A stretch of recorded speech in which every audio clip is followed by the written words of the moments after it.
I have always believed that numbers never lie. People do. That belief carried me through 15 years of running my company, a business I built from scratch with nothing but grit and sleepless nights. Every dollar that moved through the books had a purpose, every expense had a justification, and every partnership was built on mutual benefit. I was meticulous because I had to be. When you have everything to lose, you don't make mistakes. And for the longest time, I thought I had the same clarity in my personal life. I thought my marriage was solid, built on the same principles that made my business thrive: trust, loyalty, and a shared vision of the future. Olivia had been there from the start, watching as I turned late nights and business deals into the life we always wanted. She knew what it took, what sacrifices had to be made. She had always understood, or so I thought. At first, it was little things, small, almost imperceptible changes. She became more distant, more distracted. She was home less, had more plans that didn't involve me. I chalked it up to routine boredom, the kind that sneaks up on long marriages when familiarity starts replacing excitement. Maybe she was restless. Maybe she needed something different, something new to focus on. I told myself it was normal. But then, the gifts started appearing. I noticed the first one on a Tuesday evening. A diamond bracelet, shimmering under the kitchen lights as she reached for a glass of wine. I knew it wasn't something I had bought for her. I hadn't even seen it before. When I asked about it, she laughed it off, saying a friend had given it to her. Just a small thing, she had said, brushing the moment aside as if it were nothing. But it wasn't nothing. A week later, I saw a new designer handbag sitting on the entryway table. Then a pair of earrings, real diamonds, not the kind you pick up at a department store. The gifts were getting more extravagant, and the more I noticed them, the more uneasy I felt. Olivia had money of her own, but these weren't the kinds of things she usually bought for herself. They were too showy, too deliberate, as if someone was trying to make a statement. Still, I didn't say anything. Not yet. I buried the unease, convincing myself that I was overthinking it. That was my mistake, ignoring the warning signs when they were right in front of me. Then came the night I found the receipts. It was a habit of mine to go through the company accounts at the end of every month. It kept me sharp, kept me ahead of any discrepancies before they became problems.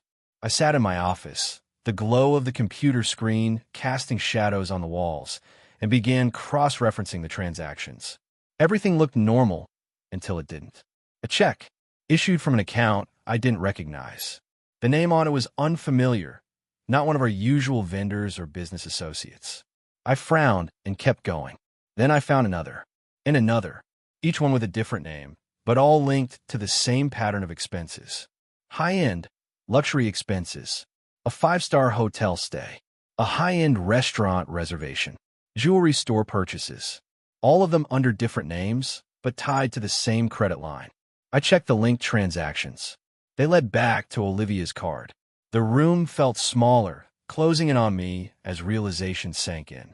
My pulse pounded in my ears as I scrolled through the statements again, double-checking, looking for any possible explanation that didn't lead to the conclusion forming in my mind. But there was no mistake. The evidence was all there, laid out in cold, irrefutable numbers.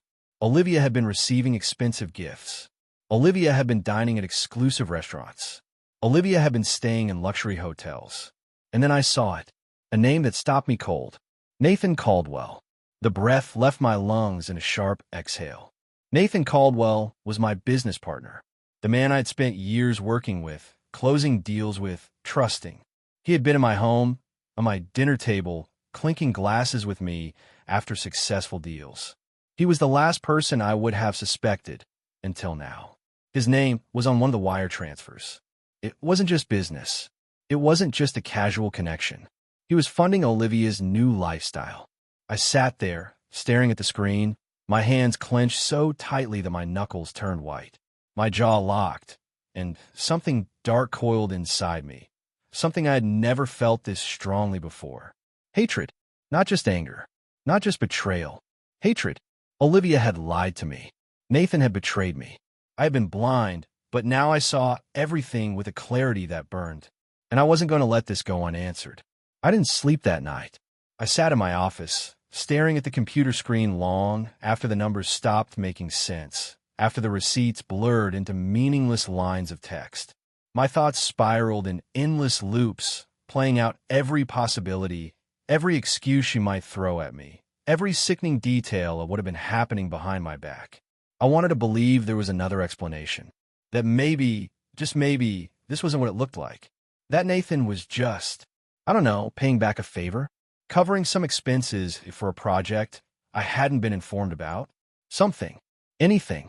But no matter how I tried to twist it, the truth kept slamming back into me like a sledgehammer to the gut. It was all too personal, too intimate. Men don't buy women diamond bracelets, designer handbags, and luxury hotel suites unless they expect something in return. And Olivia? She had accepted them. She had worn the gifts. She had spent the money. There was no innocent explanation for this. I gritted my teeth so hard my jaw ached. My hands curled into fists on the desk, veins bulging against my skin. The rage inside me was molten, bubbling up like lava, scorching everything in its path. She had done this. She had done this to me. And Nathan, my so-called business partner, the man I had trusted with million-dollar deals, he had been there, smiling in my face, shaking my hand, all while sneaking behind my back like a snake. How long had this been going on? Weeks? Months? Years? Had it started with innocent conversations over dinner? Business meetings that turned into something more? Or had it always been there, simmering beneath the surface, just waiting for the right moment to erupt? I wanted to wake her up right then and there, shake the truth out of her, demand she explain herself. But I didn't. Not yet. Because I wasn't going to walk into this blind. I needed more than just receipts and assumptions. I needed something undeniable. Something she couldn't weasel her way out of with a laugh and a dismissive wave of her hand. So I waited. I spent the next day watching her. Olivia moved through the house like nothing was wrong, humming softly as she made her coffee, checking her phone every few minutes, her lips curling into the faintest smirk when a new message popped up on the screen. I wondered if it was him, if Nathan was messaging her, arranging their next little rendezvous, whispering sweet nothings while I stood just feet away, completely oblivious. She didn't even glance at me, and that pissed me off more than anything. She wasn't nervous. She wasn't guilty. She was comfortable, because she thought she had gotten away with it. That night, I pretended to be busy with work again, sitting in my office as I listened for any sign that she was leaving the house. Sure enough, an hour after dinner, she grabbed her purse and slipped out the front door without a word. I followed her, not closely, just enough to see where she was going, to confirm what I already knew in my gut. She drove across town, past the usual restaurants we used to frequent, past the bars, the shopping centers, until she reached an upscale boutique hotel. She didn't even hesitate. She walked through the glass doors like she had done it 1,000 times before, her heels clicking against the marble floor as she disappeared inside. I sat there in my car, gripping the steering wheel so hard I thought it might snap in half. This was it, the proof I'd been waiting for. And yet, instead of satisfaction, all I felt was a rage so deep it left my vision blurry. I didn't follow her in. Not yet. I needed to think. Because if I went in there now, if I confronted her in the middle of whatever the hell she was doing, I wasn't sure I'd be able to control myself. And I wasn't about to give them the satisfaction of seeing me lose my composure. No, when I made my move, it would be on my terms. And they wouldn't see it coming. I sat in my car outside that damn hotel for what felt like an eternity, gripping the steering wheel so hard my knuckles turned white. My pulse pounded in my ears, drowning out the muffled sounds of the city. I watched the entrance like a predator stalking its prey, waiting, breathing through the fury that threatened to consume me. I didn't need to go inside to know what was happening. She had walked in with the ease of someone who had done this before. No hesitation, no second-guessing. That told me everything I needed to know. But I wasn't about to barge in there and make a scene. Not yet. This wasn't just about Olivia anymore. Nathan Caldwell. That name had been sitting like poison in my gut since last night. He had spent years working alongside me, shaking my hand in business deals, sitting across from me at dinners, calling me his friend. And all the while, he had been fucking my wife. A bitter laugh escaped me. I had built an empire made deals that turned millions in profits, negotiated contracts that outmaneuvered men twice as ruthless as me. Yet I hadn't seen the betrayal happening right under my nose. No, I had ignored it. All the signs were there. The extra meetings Olivia suddenly had to attend. The business trips Nathan took more frequently. The way they sometimes avoided eye contact when we were all in the same room. I had brushed it off, convinced myself I was imagining things, because the alternative was unthinkable. Now, there was no denying it. And the rage inside me was becoming something sharper, something colder. I checked my watch. 45 minutes had passed since she walked inside. I forced myself to stay put, to let the reality of it settle in. Bursting in there now, fists flying, wasn't how I wanted this to play out. That would be too easy for them. Too expected. No, I wanted something worse. I wanted them to feel the weight of what they had done. I wanted them to squirm. So I drove home, gripping the wheel like it was the only thing keeping me from losing my mind. My chest felt like it was going to explode from the sheer force of holding it all in. When I got inside, the house was silent. Empty. Just like my marriage, I thought bitterly. I poured myself a drink, but it tasted like nothing. The burn of whiskey that usually grounded me barely registered. I needed to think. I needed a plan. By the time Olivia came home, I had already gone through every possible scenario in my head. Every reaction she might have. Every lie she might tell. The front door clicked shut, and I listened as she moved through the house, humming softly to herself. Carefree. Unbothered. My blood boiled. She walked into the living room, setting her purse down on the counter. I stayed where I was, standing by the bar, watching her. She didn't notice me at first.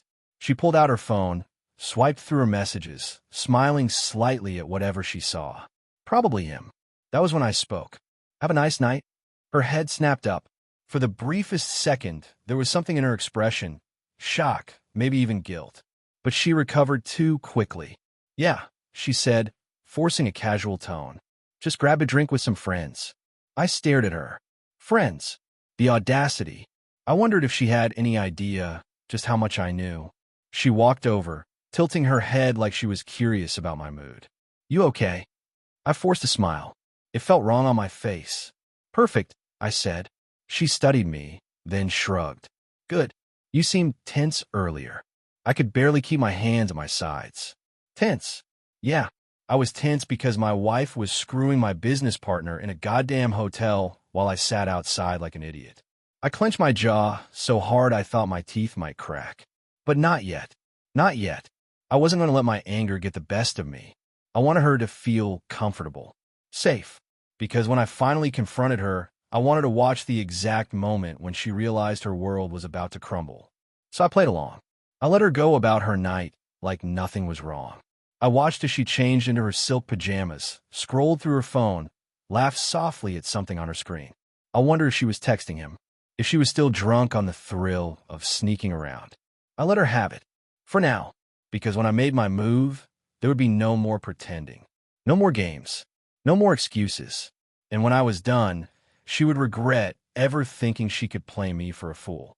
The next morning, I woke up before Olivia. I lay there, staring at the ceiling, listening to her slow, even breathing beside me. She slept peacefully, completely unaware of the fire burning inside me. How could she sleep so soundly? How could she lie next to me, knowing what she had done? I turned my head, studying her face in the early morning light. She looked the same as she always had. Soft features, lips slightly parted, a few strands of hair falling across her cheek. If I hadn't known better, I might have believed nothing had changed. But I didn't know better. I knew that just hours ago, she had been in a hotel room, wrapped in sheets that weren't ours, tangled up with him. A sharp wave of nausea rolled through me, but I swallowed it down.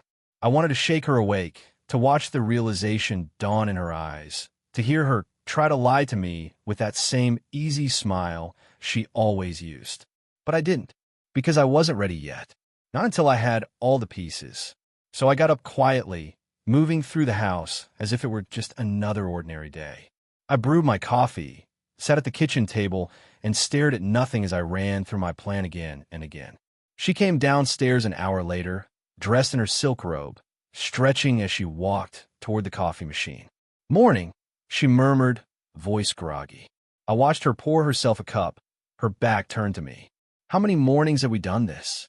How many times had I sat at this table, completely oblivious to what was happening behind my back? "Morning," I replied, keeping my voice even. She sat across from me, sipping her coffee, scrolling through her phone. Business as usual. And that was the most infuriating part. She didn't even look guilty. She wasn't avoiding eye contact. She wasn't acting nervous. She was comfortable because she thought she had covered her tracks, because she thought I was an idiot. I tapped my fingers against the table, studying her. She glanced up. "You're quiet this morning." I shrugged. "Just thinking." She smiled. "You think too much." "Not enough," I wanted to say. Instead, I let the silence stretch between us, waiting to see if she would fill it with some sort of excuse, some forced attempt at reassurance. But she didn't. She just finished her coffee, stood up, and kissed me on the cheek like nothing was wrong. "I'm heading out for a bit," she said, grabbing her purse. My stomach tightened. "Where to?" She hesitated for half a second. Not long enough for someone else to notice. But I did. "Meeting a friend for lunch," she said casually. I nodded. "Which friend?" She laughed softly. "God, do I need to run my schedule by you now?" It was playful, teasing, but I caught the edge of something else beneath it. A test. She was watching me, try to gauge if I was suspicious. I forced a chuckle. "Nah, just curious." She relaxed, gave me another smile, and headed out the door. I waited until I heard her car pull out of the driveway before I moved. This time, I wasn't going to sit back and wonder. I was going to know. I grabbed my keys, got into my car, and started following her. She drove across town, past the familiar streets, until she reached an upscale restaurant tucked away from the busier parts of the city. A place for privacy. She parked, got out, and walked inside without looking back. I parked a block away and waited. 15 minutes passed, then 20, and then he arrived. Nathan. He pulled up in his black luxury car, stepped out, adjusted the cuffs of his expensive suit, and walked inside like he had nothing to hide. Like he hadn't been sleeping with my wife. Like he didn't know I was watching. I gripped the steering wheel so hard my fingers ached. They weren't even trying to be discreet. They were meeting in public, out in the open, because they believed I was too blind, too trusting, too much of a damn fool to suspect anything. I almost got out of the car right then and there. I almost stormed inside, flipped their table, and smashed Nathan's smug face into the bar. But I stopped myself, because I wasn't just going to catch them. I was going to destroy them. I pulled out my phone, opened the camera, and started taking pictures. Photo after photo. Olivia sitting across from him, laughing. Nathan reaching across the table, his fingers grazing hers. Her leaning in, eyes locked on us like nothing else in the world existed. They weren't just having an affair. They were comfortable, relaxed, like this had been going on for a long time. My stomach twisted, but I didn't let myself feel it. Not yet. I snapped one last picture and put my phone away. Now I had proof. And soon, they were going to wish they had been more careful. I sat in my car, gripping my phone so tightly I thought I might crack the screen. My heartbeat was steady now, the initial rush of rage giving way to something far more dangerous. Clarity. I had what I needed, proof. Not just suspicion, not just receipts that could be explained away.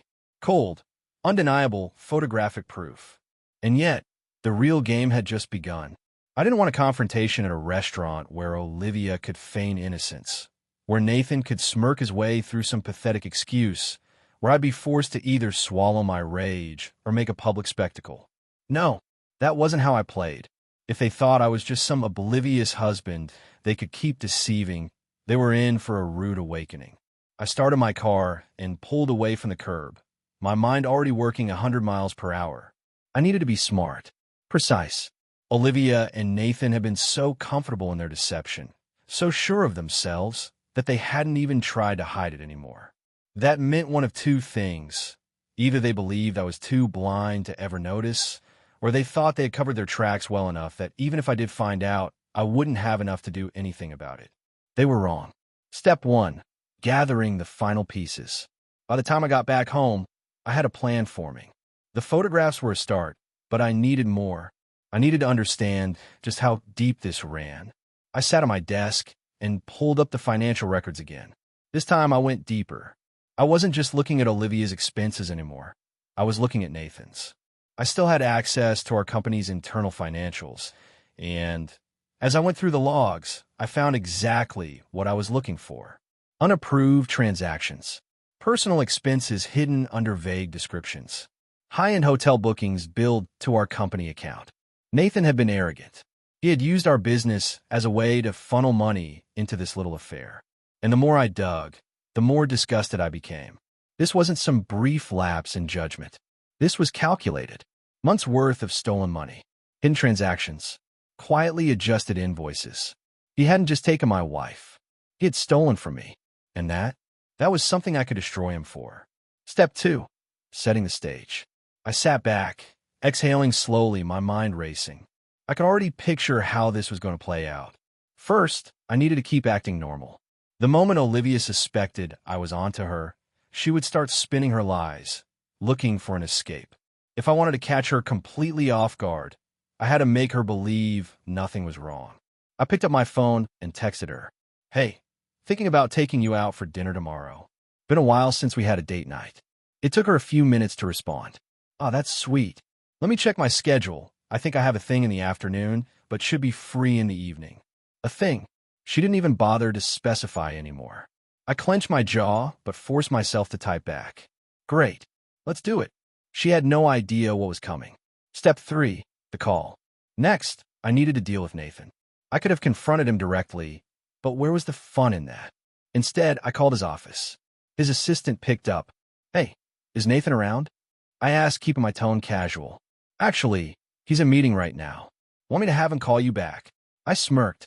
No rush. Just tell him I have some important financials I need to go over with him first thing in the morning. And let him know I'll be bringing our lawyer along. There are some discrepancies I want to clear up. There was a slight pause. Sure. I'll let him know. Perfect. Let him stew on that all night. By morning, he'd be too busy worrying about legal trouble to even suspect what else was coming. Step 4. The final bait. I wasn't just going to confront Olivia. I wanted her to admit it, and I knew exactly how to make that happen. That night, I came home and acted like nothing had changed. I asked about her day, kissed her on the forehead, even poured us both a glass of wine. She was relaxed, comfortable, and when she wanted to take a shower, leaving her phone unattended on the counter, I made my move. I picked it up, unlocked it. It was still the same damn passcode she had been using for years, and scrolled straight to her messages. And there it was, Nathan's name. My hands tightened around the phone as I skimmed through the messages. Can't wait to see you again. Today was amazing. Miss you already. Tomorrow night? And then her reply. I'll make up an excuse. He won't suspect a thing. I let out a slow breath. She thought I was a fool. Fine. She was about to find out just how wrong she was. I closed the messages, set the phone back exactly where it had been, and went to bed. Tomorrow would be the beginning of the end. For both of them. I woke up before Olivia again, but this time it felt different. The house was quiet, the air thick with the weight of what was coming. I stared at the ceiling, listening to the sound of her even breathing beside me, and let the anger simmer just beneath the surface. She had no idea. She had no idea that today would be the last day she'd wake up thinking she had me fooled. That today would be the day her perfectly constructed little lie would crumble beneath her. I glanced at the clock. Nathan would be walking into his office soon, and I imagined his assistant's nervous voice relaying my message from last night. I pictured him stiffening, his mind racing, trying to figure out what I knew. Good. Let him sweat. I climbed out of bed carefully, not wanting to wake Olivia. She stirred slightly, but didn't open her eyes. I watched her for a moment. How many times had I looked at her and felt nothing but love? How many times had I thought of her as my partner, my wife, the woman I had built a life with? Now all I felt was disgust. I turned away. It was time to end this. The meeting that changed everything. By the time I arrived at the office, Nathan's car was already in the parking lot. I took my time, walking through the front doors like it was just another day. I nodded at the receptionist, ignored the greetings from employees passing by, and headed straight to his office. His assistant looked up, her eyes uncertain. He's in there, she said. lowering her voice. He seemed tense when he came in. I bet he did. I gave her a tight smile and pushed open the door without knocking. Nathan was sitting behind his desk, leaning forward, elbows resting on the polished wood. His phone was face down in front of him, his jaw tight. When he looked up, I saw the flicker of nerves he tried to hide. "Hey," he said, forcing a smile. "What's up?" I closed the door behind me and took a seat across from him. "We need to talk." He nodded, leaning back slightly. "Yeah, your message caught me off guard. Something wrong with the finances?" I stared at him. He was good. Too good. If I hadn't already known the truth, I might have bought the act. I reached into my jacket and pulled out a folder, dropping it onto his desk. Nathan glanced at it, but didn't touch it. "What's this?" "Open it." He hesitated for just a second before flipping it open. Inside were the financial records I had pulled. Every unauthorized transaction, every hotel booking, every expensive dinner charged under miscellaneous business expenses. And beneath those, the photos. I watched as his face changed. The confident smirk faded, replaced by something tighter. His throat bobbed as he swallowed. His fingers clenched the edge of the folder. "You want to explain this?" I asked, my voice calm, controlled. He let out a slow breath. "Listen, man. Don't." I leaned forward, resting my elbows on my knees, my eyes locking onto his. "I want to hear you say it," I said quietly. "I want to hear you admit that you've been sleeping with my wife, that you've been stealing from our company to fund your little affair." His jaw clenched. "It's not. Don't lie to me, Nathan." He exhaled sharply, rubbing a hand over his face. "It wasn't supposed to happen like this." I laughed, but there was no humor in it. "Like what? You weren't supposed to get caught." Silence. I nodded, letting it settle. "How long?" I asked. Nathan hesitated. 6 months. A bitter taste filled my mouth. I had suspected it had been going on for a while, but hearing it confirmed sent another wave of rage through me. 6 months. 6 months of lies. 6 months of sitting across from me in meetings, shaking my hand, pretending to be my friend. I leaned back, inhaling deeply. "Here's what's going to happen." Nathan tensed. "You're going to resign," I said. "Today. Effective immediately." He blinked. "What?" "You heard me. You're going to draft a resignation letter and walk away from this company. No severance. No fight. You're done." His face twisted. "You can't." "I can," I interrupted. "And I will. I own the majority share, remember? And if you don't, I'll take these files straight to the board. You think they'll hesitate to throw you under the bus when they see how much money you've funneled out of this company? You won't just lose your job, Nathan. You'll lose everything." He sat there, chest rising and falling heavily. "You son of a—" "Careful," I warned, my voice dropping. "I'm already being generous." He shook his head, laughing bitterly. "And Olivia? What about her? You think she'll just stay with you after this?" I smiled. "Who said I want her?" His eyes darkened. "You going to throw her under the bus, too?" "Oh, absolutely," I said. "And I'm going to enjoy every second of it." He stared at me for a long moment, then let out a slow, resigned breath. He knew he was cornered. "Fine," he muttered. "I'll draft my resignation." "Good." I stood, straightening my suit. "And one more thing," I added. "Don't even think about contacting Olivia. This is just the beginning." I turned and walked out, leaving him sitting there in the wreckage of his own betrayal. The final act. I drove home, my grip on Will steady. Olivia had no idea what was coming. By the time she got back from her fake lunch with her friends, Nathan's world would already be crumbling. And hers? Hers was about to collapse next. I pulled into the driveway, shut off the engine, and sat there for a moment. I wasn't just going to confront her. I wasn't just going to let her cry, beg, and try to manipulate her way out of this.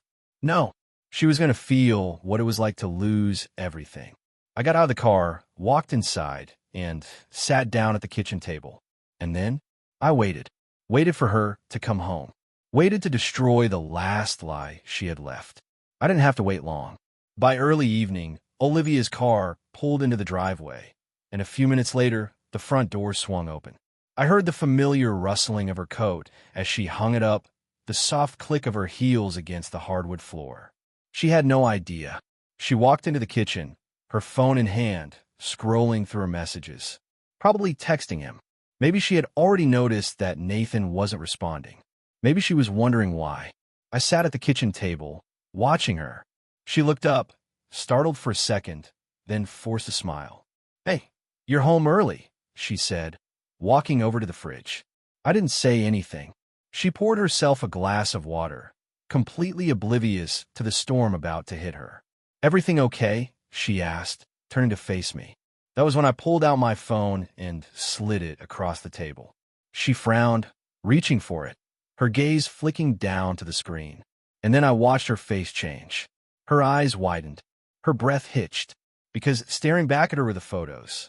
Her, Nathan, the restaurant, the way he reached across the table to touch her hand, the way she smiled at him like he was the only man in the world. And then the texts, screenshots of their little private conversations, the ones she thought I'd never see. Her face paled. "Where did you?" "Don't." I cut her off. She looked at me, her lips parting like she wanted to say something. Maybe a lie, maybe an excuse, maybe a desperate attempt to gaslight me into believing I had misunderstood. But she knew. She knew there was no talking her way out of this. "How long?" I asked, my voice calm. She swallowed. "What do you mean?" I laughed, but it was hollow, sharp. "I mean, how long have you been screwing him behind my back?"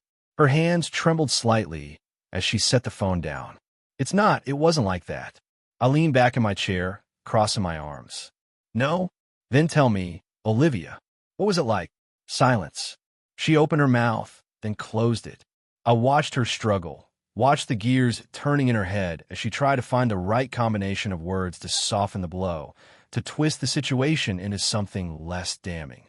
"It just happened," she finally whispered. "I didn't plan it." I let out a slow breath, shaking my head. "Right, because people just accidentally end up in hotel rooms together." She flinched. "I wasn't happy, okay? You were always working, always focused on the business." I felt alone. I felt something inside me snap. "Don't you dare blame this on me," I said, my voice deadly quiet. "I was working to give us this life. I was building something for us. And you repaid me by crawling into bed with my business partner." Tears welled up in her eyes. "I didn't mean to hurt you." I laughed coldly. "You didn't mean to?" "Olivia, you lied to my face for months. You snuck around, took his gifts, spent nights in his bed while coming home and kissing me like nothing was wrong. Don't stand there and tell me you didn't mean to hurt me." She wiped at her eyes, her breath shaky. "Please, can we just talk about this?" I stood up, towering over her. "Oh, we're talking all right. But this isn't a conversation. It's the end." Her eyes widened. "What do you mean?" I took a deep breath, exhaling slowly. "You're done here, Olivia. I already spoke to a lawyer. The divorce papers will be ready by the end of the week." Her whole body stiffened. "Wait, no. I've already moved money into a separate account. The house? It's mine. This life? It's mine." I stepped closer, lowering my voice. "You chose to throw it away the second you spread your legs for him." Tears streamed down her face. "I love you." I scoffed. "No, Olivia. You love what I gave you. The security, the comfort, the money. But me? No. You chose Nathan over me, and now you get to live with the consequences." She shook her head frantically. "But he doesn't mean anything to me." I smirked. "Funny. He said the same thing about you." She froze. I saw the realization dawn in her eyes. She thought she had something real with Nathan. She thought that, if everything fell apart, he would choose her. She had no idea that I had already taken care of that. "You should call him," I said, gesturing to her phone. "Ask him how his morning went." "Oh, wait, you can't. He's resigning as we speak." Turns out, stealing from the company to fund your affair wasn't the best business decision. Her face crumbled. She choked out. I smiled, but there was no warmth in it. "I destroyed him, Olivia, just like I'm destroying you." She let out a sob, covering her mouth. I picked up my phone, scrolling through my contacts. "Now, I think it's time you pack your things," I said, my voice eerily calm. "Where am I supposed to go?" she whispered. I shrugged. "Not my problem." I pressed a button on my phone and lifted it to my ear. "Hey," I said when the call connected. "Yeah, I need someone to come by and collect a few of Olivia's things. She won't be staying here anymore." Her eyes widened in horror. "Wait, who are you calling?" I ignored her. "Yeah, tonight. As soon as possible, I hung up and turned to face her. You have an hour. She let out a broken sob. Please, we can fix this. I'll do anything. I tilted my head, pretending to consider it. Then I leaned in, my voice a whisper. You already did enough. She crumpled, but I didn't feel an ounce of sympathy. She had made her choice, and now she had to live with it. As she packed her things, I sat back down, sipping my whiskey, watching the final pieces of my old life break apart. And for the first time in months, I felt something close to peace. This wasn't the end for me. It was just the beginning.